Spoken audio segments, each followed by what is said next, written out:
Stay well clear.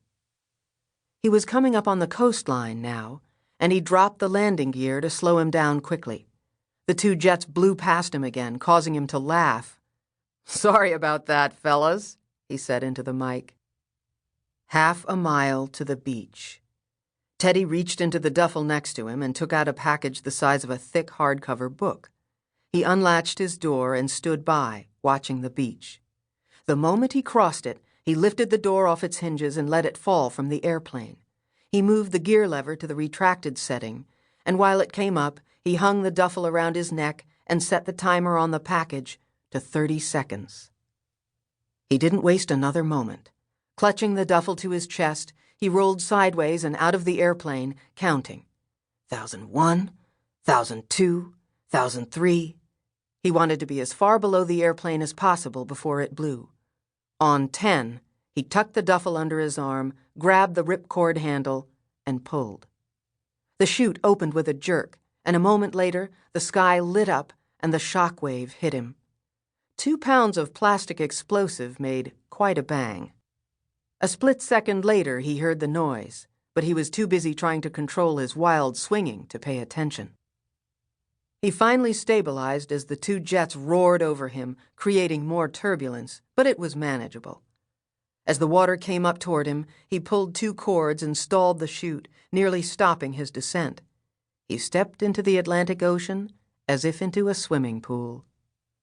His feet touched bottom almost immediately.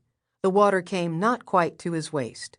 He was already wading in when the chute collapsed in the water behind him.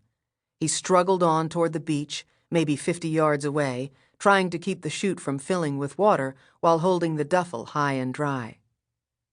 When the water was ankle-deep, he hung the duffel around his neck again and used both hands to gather up and wring out the chute. He shrugged off the pack and stuffed the chute into it, then put the pack on again and started wading down the beach. He wanted no footprints left in the sand. A few yards ahead, he saw a rocky outcropping running down to the sea, and headed for that. When he reached the rocks, he stepped out of the water and onto them, then began picking his way toward dry land, careful not to turn an ankle. He needed both ankles now. He walked through some long grass and came to a road. He looked both ways and saw a darkened cottage a couple of 100 yards away. It was very unlikely that anyone was living on the beach at the beginning of winter, but he had to be careful.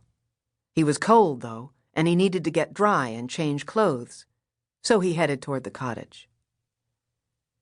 He walked up to it slowly and noiselessly. He didn't want to set off some barking dog. People would remember that. He reached the house, put down the chute and the duffel, and leaned against the building, catching his breath.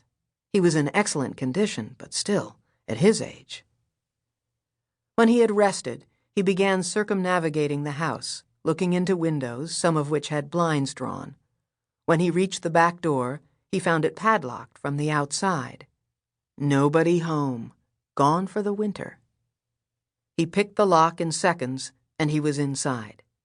He retrieved the pack and his duffel, and still treading lightly, he walked through the house and found it deserted. He found a linen closet and removed a couple of towels and a thick blanket. Then he stripped off his wet clothes in the kitchen and rubbed himself down with a towel. He wrapped himself in the blanket, found a flashlight, and began exploring. He found a utility closet housing an electric hot water heater and turned it on. Then he ran in place for a couple of minutes to get his circulation going. After 15 minutes, when the water from the tap was tepid, he turned off the hot water heater so that it wouldn't be found to be warm when the house was searched, found a shower, and got clean. He dressed in the change of clothes from his duffel, then he went through the house to see what he could find. He came back to the kitchen with a suit that was only a little too big for him, a couple of shirts, some underwear, and a presentable felt hat from the master bedroom, and a man's Burberry raincoat from the front hall closet.